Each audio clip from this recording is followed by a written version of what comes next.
Hello, my name is Amanda Mancuso, and I am part of the development team at Special Olympics Nebraska. Thanks for tuning in to learn more about how to put on successful fundraisers in your community. We know that fundraising can be a challenge for any team, but we are here to help and have put together some ideas and tips that have worked for our other teams and should hopefully work for you too.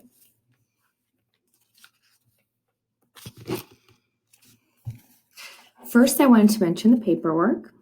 There are two forms that coincide with our team fundraising, and those are our fundraising authorization form and our logo use authorization form. These forms can be found on our coaches portal under logo and branding resources. Once completed, you can submit one or both forms via email, mail, or fax, and those directions are included in the coaches portal with the forms. So first off, on the left here, the fundraising authorization form needs to be filled out and submitted for approval prior to any fundraiser. Our office needs to make sure that the fundraiser is safe for our athletes and in compliance with our insurance policies. In addition, it's great that we know what our teams are doing in their communities, and it gives us ideas of what works if other teams need guidance. The logo use authorization form on the right needs to accompany the fundraising form if you plan to use the Special Olympics Nebraska logo on any promotional or merchandise items for your fundraiser, such as a flyer or a car decal. Even if you take our logo from the coaches portal to give to your designer or printer, the proof still must be submitted for approval prior to print, as many times the logo can get changed. We have to ensure that we are complying with our branding standards. And this logo use form can also be submitted without a fundraising form in the instance your team wants a new t-shirt, gear, a banner.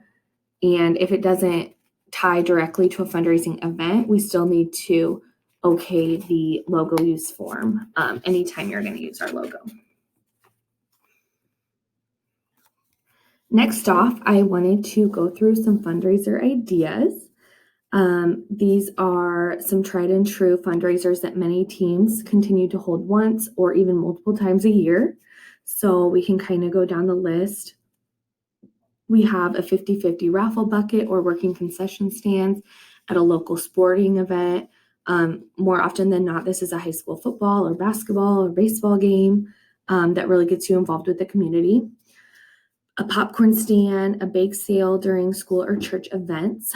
A lot of times, many people are more than willing to contribute something to the bake sale, and in those cases, that keeps your expenses as a team really low. Golf tournaments, serving meals at church for free will donations. I know one team does a spaghetti feed every year. Charity walks, runs, dodgeball, or t-ball tournaments are a great way to have some fun with the community and involve your athletes. Car washes, auctions, those usually are in addition to like a golf tournament or serving a meal at church that can kind of just make a little bit more proceeds for your event. Poker runs, and then team nights at a chain restaurant.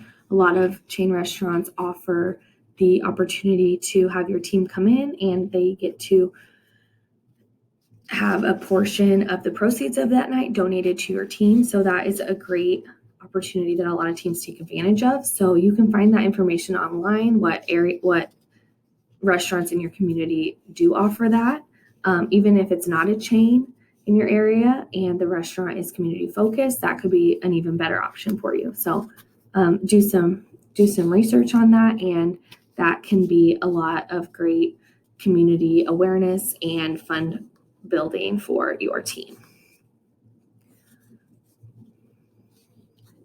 Now we're going to move on to some tips to help these events be successful. I want to thank head of the Beatrice delegation, Tony Ryman, on her insight with this. Tony has been leading Beatrice for several years, and she does a really great job on getting her team out and involved with their community. I reached out to Tony to see what she could share, and she delivered. So thanks again for your help, Tony. First and foremost, it seems the biggest key to creating successful community events and fundraisers is building strong relationships within your community. This includes Special Olympics athletes, families, unified partners, businesses, volunteers, law enforcement, media, even schools, clubs, or other service groups. Once you get people involved and engaged in your team and the mission, everything kind of seems to fall into place and you really have the support that you need.